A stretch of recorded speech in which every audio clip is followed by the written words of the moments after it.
3 साल पहले की ऋषभ की कहानी आएगी पूरे लूथा परिवार के सामने और प्रीता करेगी अतीत के सबसे बड़े राज का खुलासा और हो गई ऋषभ की वापसी और प्रीता ने निकाल दिया पृथ्वी को धक्के मारकर घर से बाहर और करीना बुआ एंड दादी मांगेगी अपने किए के लिए प्रीता से माफी। जी हाँ दोस्तों, कुंडली भाग्य के आने वाले धमाकेदार एपिसोड में जब पृथ्वी प्रीता को फेंके हुए पैसे लेकर जाने के लिए कहेगा तब प्रीता पृथ्वी को झटका देती हुई कहेगी कि जहाँ पर तुम बैठे हो वो मेरा घर है, इसीलिए मेरे ही घर में रहकर मेरे ही सामने घमंड करने की कोशिश मत करना और कहेगी कि तुम्हारे मन में सवाल आ रहा होगा कि ये घर मेरा कैसे हुआ। तब प्रीता बड़े राज का खुलासा करती हुई कहेगी कि महेश पापा ने लूथास के सारे बिजनेस और सारी प्रॉपर्टी की पावर ऑफ अटर्नी मेरे नाम कर दी थी, इसलिए जो तुम लूथास के सारे बिजनेस को अपना बिजनेस कह रहे हो और इस घर को और पूरी लूथास की प्रॉपर्टी को अपनी प्रॉपर्टी कह रहे हो वो असलियत में मेरी प्रॉपर्टी है। यह सुनकर पृथ्वी के होश उड़ जाएंगे और पृथ्वी कहेगा ऐसा नहीं हो सकता। तब प्रीता अतीत से जुड़े हुए 3 साल पहले के सबसे बड़े राज के खुलासे के बारे में कहेगी और ऋषभ का नाम लेती हुई कहेगी कि जब ऋषभ जी की कंपनी में घोटाले होने शुरू हुए थे तब ऋषभ जी को पता चल गया था कि उनकी पूरी कंपनी को उसका कोई अपना ही नुकसान पहुंचा रहा है, इसीलिए ऋषभ जी ने और महेश पापा ने मिलकर अपनी सारी प्रॉपर्टी और अपने सारे बिजनेस को बचाने के लिए सब कुछ मेरे नाम कर दिया था।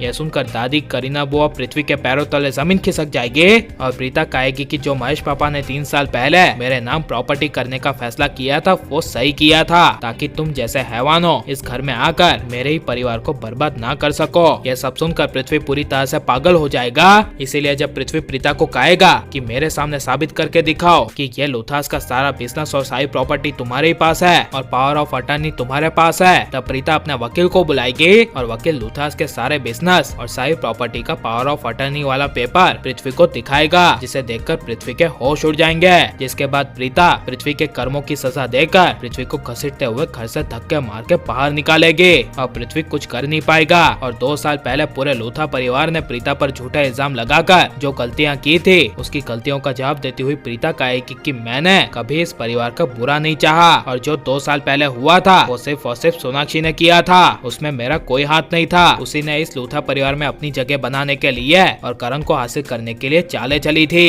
यह सुनकर दादी करीना बुआ को काफी बड़ा शौक लगेगा और अपने किए का एहसास होगा, लेकिन प्रीता पूरे लूथा परिवार वालों को पृथ्वी जैसे राक्षस से मुक्ति दिलवाकर जब चली जाएगी तभी राखी माँ यहाँ तक कि खुद करीना बुआ प्रीता को जाने से रोकेगी और करीना बुआ प्रीता को रोते हुए कहेगी कि प्रीता बेटा तुम्हारा दिल इतना साफ है मैंने कभी सोचा नहीं था, तुम्हारे पास इतने सालों से हमारी पूरी प्रॉपर्टी और बिजनेस होने के बावजूद तुमने कभी हमें नीचा दिखाने की कोशिश नहीं की और कभी घमंड नहीं किया। तुम ही इस घर की और इस परिवार के बिजनेस की असली हकदार हो, इसीलिए तुम कहीं मत जाओ। यह सुनकर प्रीता का दिल पिघल जाएगा और जब करण के पापा महेश लूथरा घर में पागल वाली हालत में प्रीता को देखेंगे तब प्रीता को देखते ही महेश रोने लगेगा और प्रीता को गले लगा लेगा और रोते हुए कहेंगे कि प्रीता बेटा अब तुम कहीं मत जाओ, जिस वजह से प्रीता नहीं जाएगी और पूरे लूथा परिवार वालों की बातों में आकर घर पे रहने का फैसला लेगी। और लेकिन ऋषभ की वापसी होनी चाहिए क्या नहीं और ऐसे लूथा परिवार वालों को प्रीता को बचाना चाहिए क्या नहीं और शैलिन की असली सच्चाई सबके सामने आनी चाहिए क्या नहीं, ये सब हमें कमेंट में जरूर बताएं और आप लाइक और सब्सक्राइब करें।